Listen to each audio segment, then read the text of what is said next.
పర్యాయాల్లో చాలా ప్రాముఖ్యమైనటువంటి నిర్ణయాలు తీసుకోవాలి. ఒకసారి ఏ చదువు చదవాలో నిర్ణయం తీసుకోవాలి. ఒక సమయంలో ఈ కెరియర్కి వెళ్ళాలా, ఆ కెరియర్కి వెళ్ళాలా అనే నిర్ణయం తీసుకోవాలి.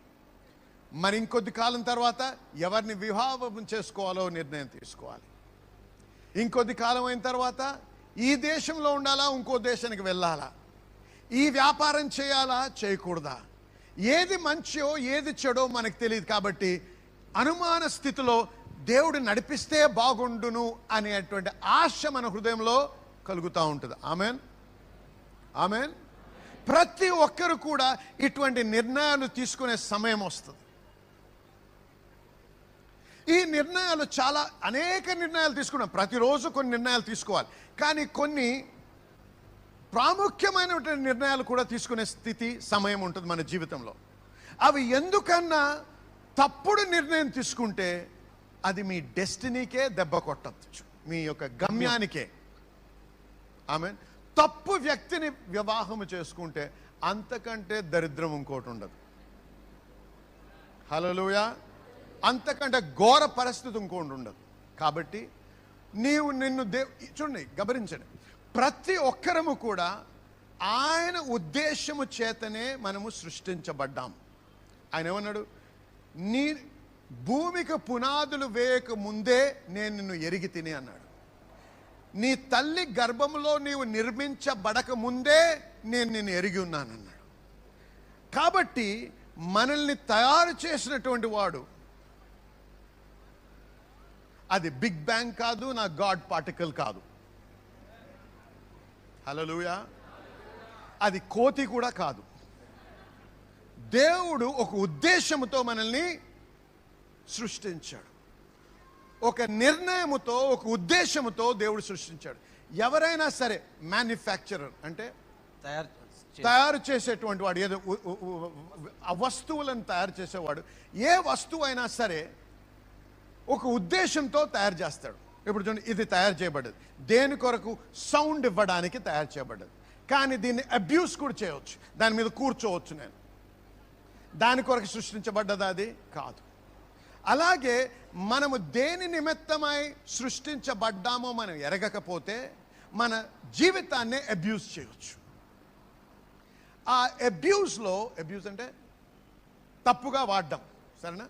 దేవుడు ఉద్దేశించిన విధానంలో వాడకపోవడం. దానివల్ల ఏమవుద్ది?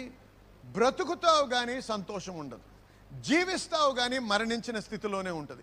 ఎన్నడూ నిజమైన సంతోషము, సంతృప్తి నీ జీవితంలో ఉండదు. ఎందుకు?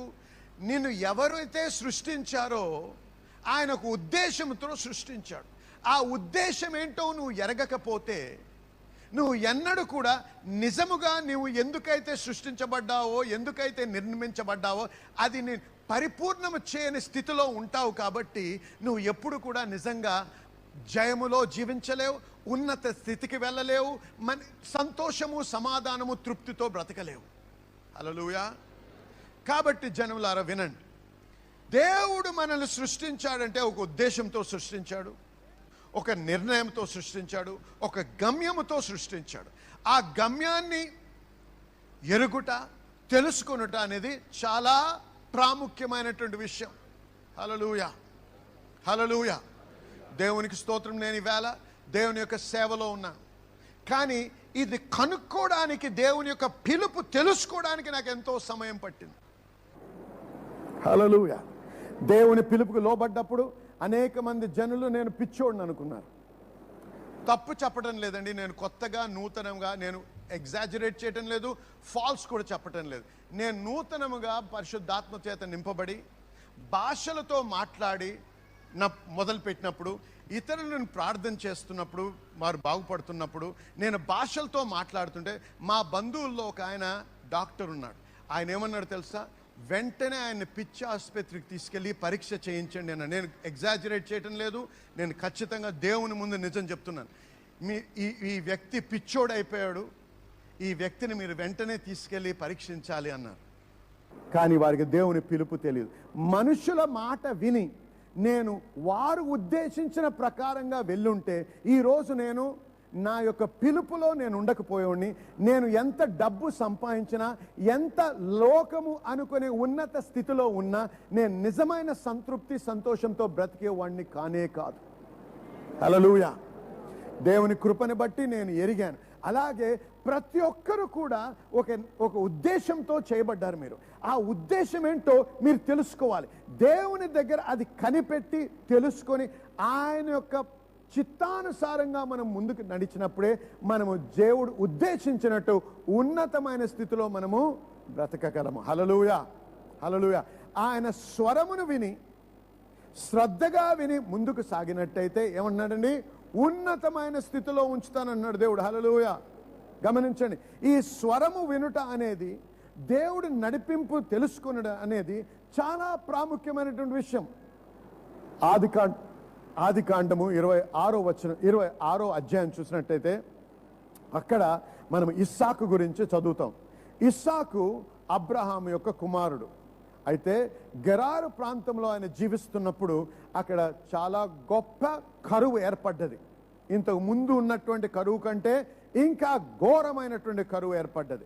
ఆ సమయంలో ఇస్సాకు ఏమనుకున్నాడు? నేను ఈ ప్రాంతము వదిలి ఈ నాకున్నటువంటి ఈ జనము, నాకున్నటువంటి ఈ పశువులను బ్రతికించుకోవాలంటే ఇక్కడి నుంచి బయలుదేరి నేను ఐగుప్తుకి వెళ్ళాలి అనుకున్నాడు. అని సిద్ధపడుచుండగా ఏమైందండి? దేవుడు ఆయనతో మాట్లాడాడు. హల్లెలూయా. అంటే ఆయన దేవుని యొక్క స్వరమును విన్నాడు. మీకు కావాల్సింది ఇంకా డబ్బు కాదు, మీకు కావాల్సింది ఇంకా గొప్ప చదువులు కాదు, మీకు కావాల్సింది ఇంకా కొన్ని స్కీమ్లు కాదు, మీకు కావాల్సింది ఇంకా దళిత్ రైట్స్ కాదు. హల్లెలూయా, హల్లెలూయా. మీకు కావాల్సింది గవర్నమెంట్ ఇచ్చేటువంటి బిచ్చము కూడా కాదు. మీకు కావాల్సింది దేవుని స్వరం. నేనేం బోధిస్తున్నాను తెలుసా ఈ మధ్యలో? Don't fight for Dalit rights, fight for covenant rights. You have a covenant with God. Go after the covenant and the covenant will place you high above everything else. అనవసరంగా ఎందుకు కొట్లాడుతున్నావు?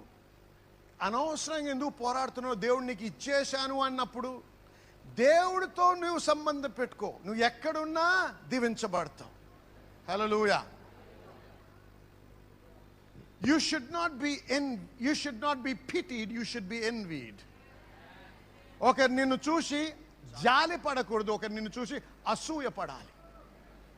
హల్లెలూయా, హల్లెలూయా. అది మన దేవుడి యొక్క చిత్తం మన పట్ల. ఆమేన్. ఎక్కడి నుంచి చెప్తున్నారు పాస్టర్ గారు? ద్వితీయోపదేశకాండం 28వ అధ్యాయం మొదటి 14 వచనాలు చదవండి. They shall be afraid of you అని ఉంది. దే షల్ ఎన్వీ యు అని ఉంది. చూడండి, ఐసాక్ గురించి ఆయన స్వరము విన్నాడు. ఆ స్వరంలో దేవుడు ఏమన్నాడు? ఇక్కడ నుంచి కదలకు అన్నాడు. ఇక్కడే ఉండు. ఎక్కడ? గడ్డు పరిస్థితి, ఎడారి లాంటి పరిస్థితిగా మారింది, కరువు ప్రాంతంలో. ఇక్కడే ఉండు, నేను నిన్ను ఆశీర్వదిస్తాను అన్నాడు. హల్లెలూయా. నీకు నాకు కావాల్సింది ఏంటండి? దేవుని యొక్క స్వరం. దేవుని స్వరము విన్నట్టయితే ఆ స్వరము కరువుని పంటగా మారుస్తుంది. హల్లెలూయా. ఉద్యోగం లేని వాడికి ఉద్యోగం కలిగజేస్తుంది. ఐశ్వర్యం లేనటువంటి వాడికి ఐశ్వర్యం సృష్టిస్తుంది. ఎందుకంటే ఆయన వాక్కుతోనే సమస్తము స్థిరపరచబడ్డది. హల్లెలూయా. దేవుని వాక్యము కంటే బలమైన ఇంకోటి లేనే లేదు. హల్లెలూయా. అందుకే కీర్తన గ్రంథంలో ఆయన ఏమన్నాడు? ఆయన నామము కంటే ఆయన వాక్యాన్ని హెచ్చించాడంట. ఆమేన్. కీర్తన 98వ అధ్యాయంలో ఉంది. ఆయన నామము కంటే ఆయన వాక్యాన్ని హెచ్చించాడు. Thou hast magnified thy word above thy name. ఆయన మాట్లాడితే చాలు, ఆ మాట నేను వినే స్థితిలో నేను ఉండాలి. ఏమైందండి? కరువు ఉన్నా సరే, భూమి బీటలు పారుతున్నా సరే, తేమ లేకపోయినా సరే, ఆ సంవత్సరమే 100 పంటను కోశాడు. ఎందుకు?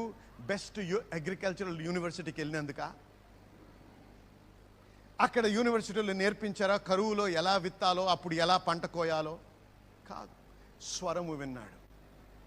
నీవు యెహోవా యొక్క స్వరమును శ్రద్ధగా వినిన ఎడల, గైకొనిన ఎడల, దాని ప్రకారంగా నడిచిన ఎడల నిన్ను ఉన్నతమైన స్థితిలో ఉంచేది దేవుడు. హల్లెలూయా, ఆమేన్. అంతేకాదు ఆయన పంట కోయడమే కాదు, కానీ ఏం చేశాడు, ఇంకా ఆశీర్వదించబడి గొప్ప ఐశ్వర్యముతో ఆశీర్వదించబడ్డాడు. ఎంతగా ఆశీర్వదించబడ్డా అంటే రాజు వచ్చి, అయ్యా నువ్వు ఎంత బలవంతుడు అంటే మాకు భయం వేస్తుంది, దయచేసి మా ప్రాంతాన్ని వదిలి బయటికి వెళ్ళు అని పంపించేశారు. అంతగా ఆశీర్వదించబడ్డాడు. దేనివల్లనండి? స్వరము వినుట. ఆయన నడిపింపుకు నీవు వంగినట్టయితే, ఆయన నడిపింపుకు నువ్వు లోపరుచుకున్నట్టయితే, ఆయన స్వరమును వినే స్థితికి నీవు వచ్చినట్టయితే ఖచ్చితంగా నీ జీవితంలో నువ్వు ఆశీర్వాదాన్ని అనుభవించగలవు. ఆమేన్. కాబట్టి మిమ్మల్ని ప్రోత్సహిస్తుంది నేను ఈవేళ, మనము దేవుని యొక్క స్వరము వినాలి అనే ఆశ మన హృదయంలో కలగాలి. ఒక కాంక్ష మన హృదయంలో సృష్టించబడాలి. అది నా ఆశ. దేవుని స్వరం ఎలా వినాలి అనేది తర్వాత నేర్చుకుందాం. ఆమేన్. ఇవాళ నేను నేర్పించేదండి మిమ్మల్ని ప్రోత్సహించి మిమ్మల్ని సవాల్ చేసేది ఏంటంటే, లోకము మీకు ఏది ఆఫర్ చేస్తుందో, లోకం ఏదైతే నీకు ఇస్తుందని అని ప్రమాణం చేస్తుందో, వాగ్దానం, దానిని బట్టి నువ్వు పరిగెత్తకు, కానీ ఆయన స్వరము వెనుక పరిగెత్తు. ఆయన ఏం మాట్లాడతాడు, ఏమి మాట్లాడతాడు నా విషయంలో, నా జీవితం పట్ల, నా పరిస్థితుల పట్ల, నా కుటుంబము పట్ల, నా ఉద్యోగము పట్ల, నా వ్యాపారం పట్ల, దేవా నువ్వు మాట్లాడు, నీ స్వరము నేను వినాలి అని ఆశ కలిగి ఉన్నట్టయితే ఖచ్చితంగా హబక్కూకు వలె నీవు కూడా చెప్పగలవు. అప్పుడు యెహోవా వాక్కు వచ్చింది. హల్లెలూయా, ఆమేన్. అప్పుడు యెహోవా వాక్కు వచ్చింది. నేను మీకు చెప్పాను ఒకసారి, ఒక సమయంలో ఈ దేశం వదిలి ఇంకో దేశానికి వెళ్ళాలి, అక్కడ ఒక చర్చిలో పాస్టర్గా, అసిస్టెంట్ పాస్టర్గా పనిచేయాలని చెప్పి నాకెంతో ఆశ ఉండి నేను అన్ని ఏర్పాట్లు చేసుకున్నాను. ఆ పాస్టర్లు, ఆ చర్చ్ అన్నీ సిద్ధపడ్డాయి. నేను వెళ్ళడమే ఆలస్యం. ఆ రోజు ఏ ఆర్గనైజేషన్ కొరకైతే నేను పని చేయాలని వాళ్ళు ఆశించారో వారి బోర్డు మీటింగ్ ఉండింది. ఆ బోర్డు మీటింగ్కి నన్ను ఆ రోజు సాయంత్రం రమ్మన్నారు. ఆ మధ్యాహ్న సమయంలో నేను ఒంటరిగా ఉన్నాను. గమనించండి, ఎప్పుడు కూడా డిస్ట్రాక్షన్ ఉంటే అన్ని రకాల శబ్దాలు, ఫోన్ శబ్దాలు, రేడియో శబ్దాలు, టీవీ శబ్దాలు వస్తే, దేవుని శబ్దం వస్తే ఆ శబ్దానికి ఈ శబ్దానికి తేడా తెలియదు మీకు. అందుకే అన్ని శబ్దాల నుంచి నీవు దూరమై దేవుని శబ్దము, దేవుని స్వరం విన్నప్పుడు దాన్ని గ్రహించే స్థితిలో ఉండాలి. ఒక రికార్డ్ వింటా ఉన్నాను, ఒక మెసేజ్ వింటా ఉన్నాను. ఆ మెసేజ్ పేరు హీ డయత్ లైక్ అ ఫూల్ డయత్ అని దేవుని గొప్ప భక్తుడని ఏ ఆలన్ గారు ప్రసంగించినటువంటి ఆ వాక్యాన్ని వింటా ఉన్నాను. ఒంటరిగా ఉన్నాను, ఒక్కడిని ఇలా లేచి నిలబడి వింటా ఉన్నాను. నా ఆ రూమ్లో ఒక్కడిని ఎందుకు లేచున్నానో తెలియదు, కానీ నడుస్తున్నాను ఆ రూమ్లో, అక్కడ వింటా ఉన్నాను, నడుస్తాను. సడన్గా ఒక స్వరం వినపడ్డది, నువ్వు వెళ్ళవు అన్నది. హల్లెలూయా, హల్లెలూయా.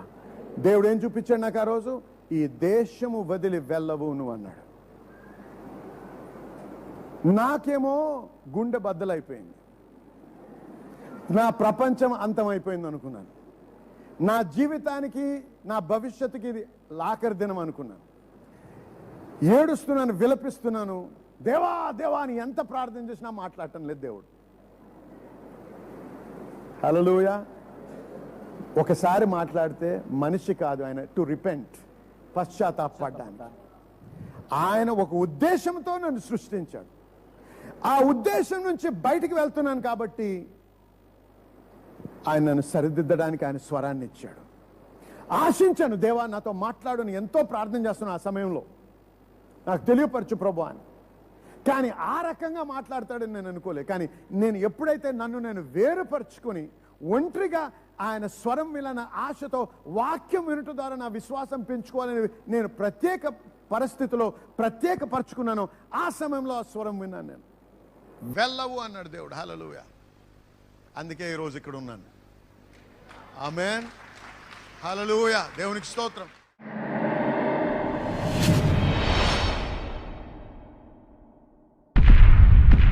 I am sent for the liberation of the men and women of this generation.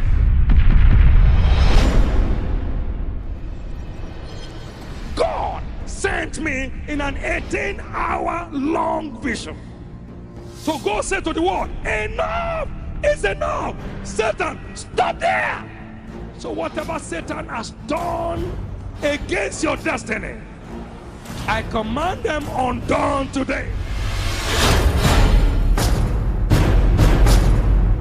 Whatever tree the devil has planted into your life, I command them uprooted today. The strangers moving through your body is cursed today. Sister జీవితంలో కూడా దేవుడు అద్భుతమైన స్వస్థ కార్యం జరిగించారు. ఈ యొక్క sister మరి 3 సంవత్సరాలుగా spondylitis అనేటువంటి సమస్యతో బాధపడుతున్నారు. తన మరి మెడ భాగం నుంచి కూడా మరి తన విపరీతమైనటువంటి వాపు నొప్పితో ఎంతో బాధపడుతూ ఉండేవారు. డాక్టర్స్ని సంప్రదించినప్పుడు వారు మరి కొంచెం మెడికేషన్ ఇచ్చారు, కానీ జీవితాంతం అది వాడాలని చెప్పారు. కానీ ఆ మందులు వాడిన తర్వాత కూడా తనకి ఏమాత్రము కూడా రిలీఫ్ అనేది దొరకలేదు. మన ఆరాధనలో పాస్టర్ మర్లిన్ గారు ప్రత్యేకంగా మరి తన ఎదుర్కొన్నటువంటి ఆ యొక్క స్థితిని గురించి మరి ఒక మాటను, స్వస్థతను గురించినటువంటి మాటను విడుదల చేయడం జరిగింది. ఆ మాటను విశ్వాసంతో స్వీకరించినటువంటి ఈ యొక్క సిస్టర్ మరి ఆ క్షణంలోనే స్వస్థత పొందుకున్నారు. మరి ఈ క్షణం వరకు కూడా తను మరి 3 వారాలుగా మరి తను గమనించుకున్న స్థితి ఏంటంటే తిరిగి మళ్ళా నొప్పి తనకి రాలేదు. సంపూర్ణంగా దేవుడు 3 సంవత్సరాల నుంచి మరి తను ఉన్న స్థితి నుంచి విడిపించి సంపూర్ణ స్వస్థత ఇచ్చారు. ప్రభువైన యేసుక్రీస్తు నామానికే సమస్త మహిమ కలుగును గాక. వెళ్ళుంటే ఏ చర్చ్లో ఎక్కడ సేవ చేస్తూ ఉండేవాడినో కానీ తృప్తి ఉండేది కాదు. దేవుని సేవలోనే ఉందను, కానీ దేవుడు నిర్ణయించిన స్థితిలో ఉండేవాడిని కాదు. హల్లెలూయా. గమనించండి జనులారా, ద్వారము విప్పబడితే అది దేవుని చిత్తం అనుకుంటారు చాలామంది. కాదు, కాదు. ద్వారము విప్పబడినా సరే నువ్వు తెలుసుకోవాలి దేవుని చిత్తం ఏదో. ఎందుకు చెప్తున్నానంటే కొద్దిమంది ఎంత ఆశ ఉంటుందంటే వారి హృదయంలో ఈ దేశం వదిలేసి ఇంకో దేశానికి వెళ్ళిపోవాలని, వారు ఏది చేయడానికైనా సిద్ధమే. మరి ఒక్కోసారి ద్వారం విప్పబడగానే అదే దేవుని చిత్తమని గంతేసి ముందుకెళ్ళి జీవితాన్ని నాశనం చేసుకున్నటువంటి వారు కూడా నాకు తెలుసు. కుటుంబాలు నాశనం అయిపోవడం నాకు తెలుసు. కాబట్టి దేవుని స్వరం వినాలి. దేవుని చిత్తములో ఉన్నప్పుడే ఆయన ఉన్నత స్థితికి మనం చేరగలం. ఆయన స్వరము విన్న తర్వాతే మనం అడుగేయాలి. మన ఆశ, మన శారీరక ఆశలకు లోబడితే ఉన్నత స్థితికి వెళ్ళాం. కానీ చాలా మంది ఎలాగనుకుంటారు, ప్రభా నాకు సాయం చేయి, నాకు సాయం చేయి అని చెప్పి వారి ఉద్దేశము చొప్పున అడుగులు వేస్తూ ఏం నమ్ముతారంటే ఖచ్చితంగా నేను కొద్దిగా ఎక్కువ డబ్బు ఇస్తే దేవుడు నన్ను ఎండార్స్ చేసి బ్లెస్ చేస్తాడు. పాస్టర్ గారు నాకు ఆ ఉద్యోగం వస్తే చాలని ఖచ్చితంగా నేను దశం భాగం ఇస్తాను. అది కాక నా వ్యాపారం కానీ ఇట్లా ప్రబలితే 10% కాదండి 50% ఇస్తాను అంటే నేను లోపల నవ్వుకుంటా ఉంటాను. ఎందుకు తెలుసా? వాడి నిజమైన ఉద్దేశము దేవునికి ఇవ్వాలనో కాదో కానీ ఎలాగైనా దేవుడినన్నా బ్రైబ్ చేస్తే ఆ ఉద్యోగం వస్తుందేమో అనే ఉద్దేశంతో చాలామంది మాట్లాడతారు ఇలాగా. ఎందుకు అలా చెప్తున్నాను తెలుసా? అలా వచ్చినటువంటి వారు మళ్ళీ చేయలేదు కాబట్టే. హల్లెలూయా, హల్లెలూయా. దేవుడు మన మాటల్ని పట్టి మోసపోడు, మన హృదయాన్ని ఆయన ఎరిగినవాడు. ఆమేన్. చూసారా ఆయన ఏమన్నాడు? ఉన్నత స్థితికి మనం వెళ్ళాలంటే ఆయన స్వరము వినుట చాలా అవసరం. అందుకే యేసయ్య ఏమన్నాడు? ఐ నో మై షీప్, నేను నా గొర్రెలను ఎరుగుదును. I know my sheep, they here my voice. వారు నా స్వరము విందురు, అండ్ దే ఫాలో మీ, నన్ను వెంబడించెదరు. దేవుని చిత్తం ఏంటి మన పట్ల? ఆయన ఎరగాలి, ఆయన స్వరాన్ని గమనించాలి, గ్రహించాలి, ఆయన వెంబడించాలి. ఎప్పుడైతే మనం ఆ స్థితిలో ఉంటామో ఖచ్చితంగా దేవుని యొక్క చిత్తాన్ని, దేవుని యొక్క దీవెనను మన జీవితంలో అనుభవిస్తూ ఉన్నతమైన స్థితిలో బ్రతకగలం. హల్లెలూయా. అంతేకాదు 2వ వచనం చదువునాను, ద్వితీయోపదేశకాండం 28. నీవు నీ దేవుడైన యెహోవా మాట వినిన యెడల ఈ దీవెనలన్నీ నీ మీదికి వచ్చి ప్రాప్తించు. చూసారా? నీవు దీవెనల వెనక పరిగెత్తాల్సిన అవసరం లేదు. దీవెనలు నీ వెంట పరిగెత్తుకుంటూ వస్తాయి. హల్లెలూయా, ఆమేన్. చూసారా? మనము దేని వెనక పరిగెత్తాలని? దేవుని వెనక పరిగెత్తాలి. ఆయన ఎరగాలి అనే ఆశ మన హృదయంలో ఉంది. ఆయన స్వరాన్ని గ్రహించాలి, ఆయన నడిపింపుని నేను తెలుసుకోవాలి, ఆయన స్వరాన్ని నేను వినాలి. ఆకాంక్ష ఎక్కువ ఉండాలి. దేనికన్నా సరే అన్నిటికంటే ప్రాముఖ్యమైనటువంటి ఆశ నా హృదయంలో నా దేవుణ్ణి తెలుసుకోవాలి, ఆయన స్వరాన్ని నేను గ్రహించాలి, ఆయన స్వరాన్ని నేను వింటూ ఆయన వెంబడించాలి అనే ఆశ నా హృదయంలో అన్నిటికంటే ప్రాముఖ్యంగా ఉండాలి. హల్లెలూయా, దేవునికి స్తోత్రం, ఆమేన్. అప్పుడు మనం ఉన్నతమైన స్థితిలో ఉండుటయే కాదు, దీవెనలు మనల్ని వెంబడిస్తాయి. హల్లెలూయా, హల్లెలూయా. ఇప్పుడు యెషయా గ్రంథం 48వ అధ్యాయం 17వ వచనం ఒకసారి చదువుకుందాం.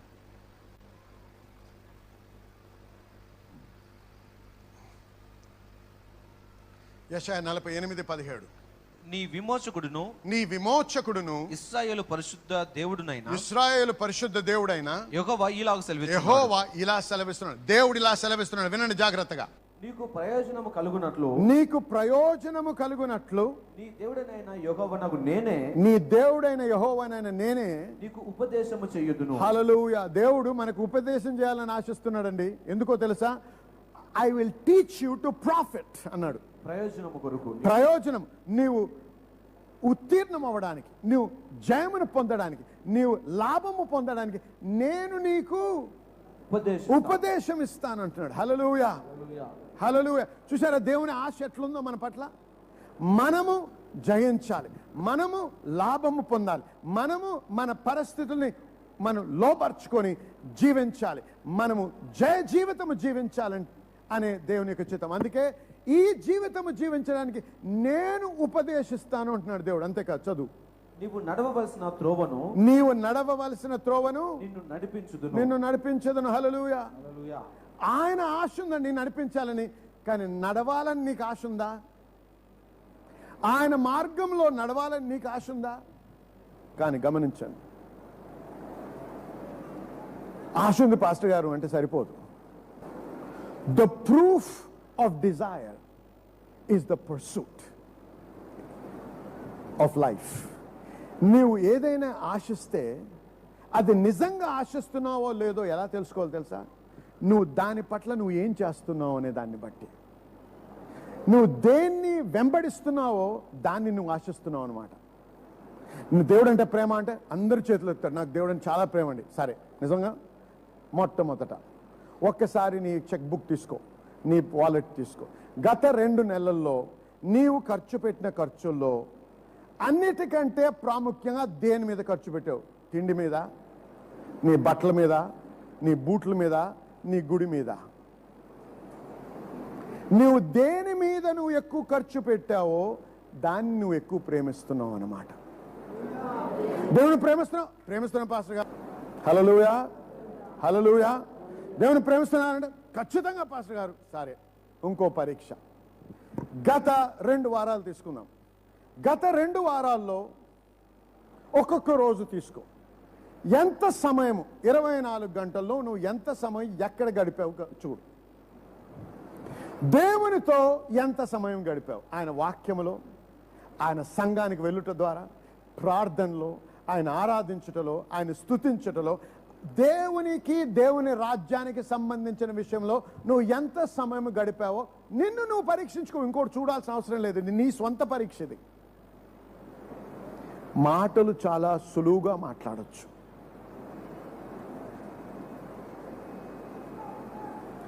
భార్య దగ్గరికి వచ్చి నువ్వంటే నాకు చాలా ప్రేమ అంటావు. గమనించి నీ సమయంతా చూస్తే నీ సెక్రటరీతో ఎక్కువ సమయం గడుపుతావు. హల్లెలూయా. అందుకే ఆమె నిన్ను నమ్మదు.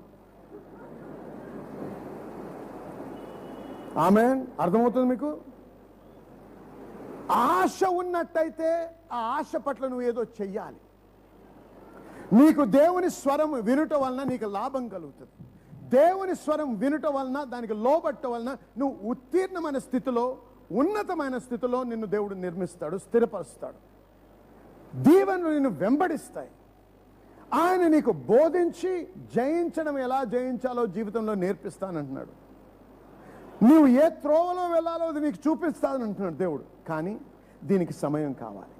నీవు అది ఆశిస్తున్నట్టయితే నిన్ను నువ్వు ఒకసారి పరీక్షించుకో. నేను ఏం చేస్తున్నాను ఆయన స్వరం వినడానికి? ఆయన నడిపింపు గ్రహించడానికి నేను ఏం చేస్తున్నాను? రోజుకు 2 సార్లు 10 నిమిషాలు ప్రార్థన చేసి 2-3 వచనాలు చదువుకొని నా ప్రార్థన అయిపోయింది, ప్రభా నన్ను నడిపించు ఆమేన్ అని చెప్పి వెళ్ళిపోతే దేవుడు నడిపించేస్తున్నాడా? నడిపించాలనే ఉద్దేశం ఉన్నా నువ్వు గ్రహిస్తున్నావా? ఎందుకంటే ఇలా నడుస్తూ ఉంటావు, నడిపిస్తాను బాబు అంటాడు, నడిపిస్తాను, రైట్కి తిరిగి నువ్వు లెఫ్ట్కి తిరిగి వెళ్ళిపోతూ ఉంటావు. ఎందుకు? నువ్వు గ్రహించవు. హల్లెలూయా అన్నాడా లేదా యెషయా గ్రంథంలో? You will here a voice behind you, walk he this is the way, to the right to the left. అలా నడిపిస్తానన్నాడు దేవుడు. కానీ నేను వినే స్థితిలో లేకపోతే ఎలా నడిపించగలడు దేవుడు? దేవుని స్వరము వినుట, ఆయన నడిపింపుకు లోబట్ట చాలా ప్రాముఖ్యమైనటువంటి విషయాలు. ఇది మీ భవిష్యత్తుకి, మీ గమ్యానికి చాలా ప్రాముఖ్యమైనటువంటి అంశం. గమనించండి, రక్షించబడితే సరిపోదు, భాషలతో మాట్లాడినా సరిపోదు. ఇవి అవసరం, రక్షించబడాలి ప్రాముఖ్యంగా. ఎందుకంటే రక్షించబడకపోతే నీవు నీ ఆత్మ చచ్చిన స్థితిలో ఉంటుంది. కాబట్టి నువ్వు దేవుని నువ్వు గమనించలేవు, గ్రహించలేవు. ఆయన స్వరాన్ని అసలే గ్రహించలేవు. రెండవది, భాషలతో మాట్లాడటం వలన మన ఆత్మని మనం పురికొలిపి ఆత్మ పురుషుడిని మనం బలపరుచుకుంటూ ఆయన మాట్లాడిన ఆయన నడిపింపుని మనం గ్రహించే స్థితికి మనం రాగలం. కానీ ఈ రెండు సరిపోదు. ఈ రెండుటి ద్వారా ఆ గమ్యానికి చేరగలం. ఏ గమ్యం అండి? ఆయన స్వరమును వినే గమ్యానికి. మరి అనేక మంది మాకు వ్రాస్తున్నారు, తెలియపరుస్తున్నారు ఫోన్ల ద్వారా, ఈ ప్రోగ్రాం వలన ఆశీర్వించబడుతున్నామని. మాకెంతో సంతోషంగా ఉంది. ఎందుకంటే ఇది మాకు ఉద్దేశం. దేవుని యొక్క వాక్యము బోధిస్తూ, దేవుని వాక్యము తెలియపరుస్తూ అనేకులు ఆశీర్వించబడాలనేదే నా ఉద్దేశం. మరి ఈ ఆశీర్వించబడుతున్నటువంటి మీరు హైదరాబాద్కి వచ్చినట్టయినా, లేకపోతే హైదరాబాద్ ప్రాంతంలో మీరు జీవిస్తున్నట్టయితే తప్పకుండా ఒక్కసారి మా యొక్క ఆదివారపు ఆరాధనకైనా లేకపోతే శుక్రవారపు ఆరాధనకైనా రావాలని మరి నేను ప్రత్యేకంగా మిమ్మల్ని ఆహ్వానిస్తున్నాను. దాని ఇన్ఫర్మేషన్ అంతా కూడా మరి టెలివిజన్ మీద మీకు స్క్రీన్ మీద డిస్ప్లే అవుతుంది. దాని టెలిఫోన్ నంబర్స్ ఉంటాయి, ఎక్కడ మీటింగ్లు అవుతాయో అవన్నీ కూడా ఇన్ఫర్మేషన్ ఉంది. అయినా మీకు అనుమానం ఉంటే ఒకసారి ఫోన్ చేయండి, వాళ్ళు తెలియపరుస్తారు. అంతేకాదు, మీరు వచ్చినప్పుడు మరి SPM శామ్యూల్ పట్టా మినిస్ట్రీ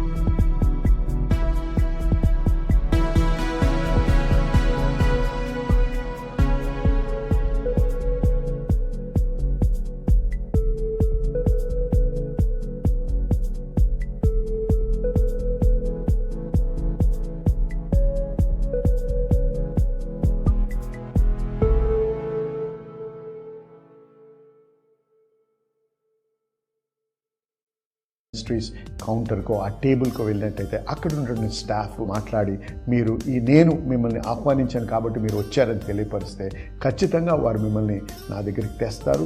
నేను మీతో కలిసి మీకు ప్రార్థన చేయాలని కూడా ఆశిస్తున్నాను. కాబట్టి తప్పకుండా రావాలని, మమ్మల్ని కలవాలని మరి కోరుతున్నాము, ఆహ్వానిస్తున్నాము. నేను మిమ్మల్ని కలవాలని ఎదురు చూస్తున్నాను. దేవుడు మిమ్మల్ని దీవించునుగా.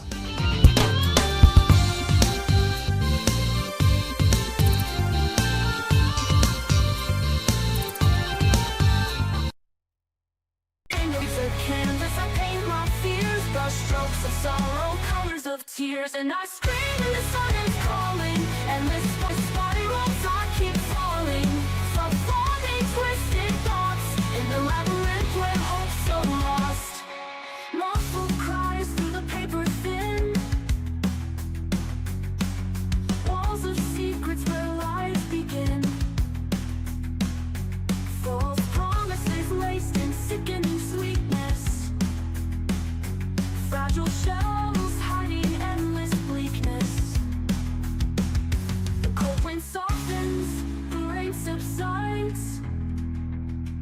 hope's embers flicker, no longer heights.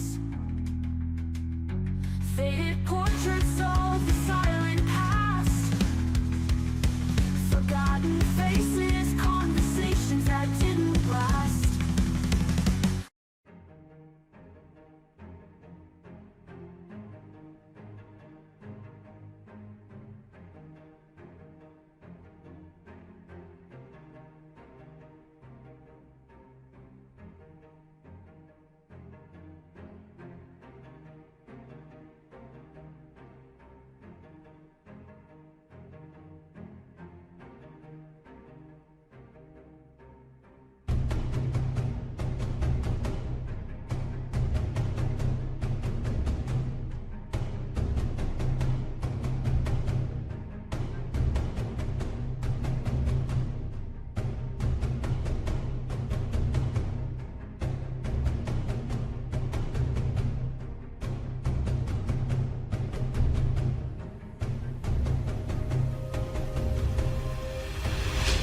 questions creep. Whispers of a past, a future meant to last. Baby dreams unfold, stories yet untold, guiding hearts astray to find a brighter day. Misted dreams.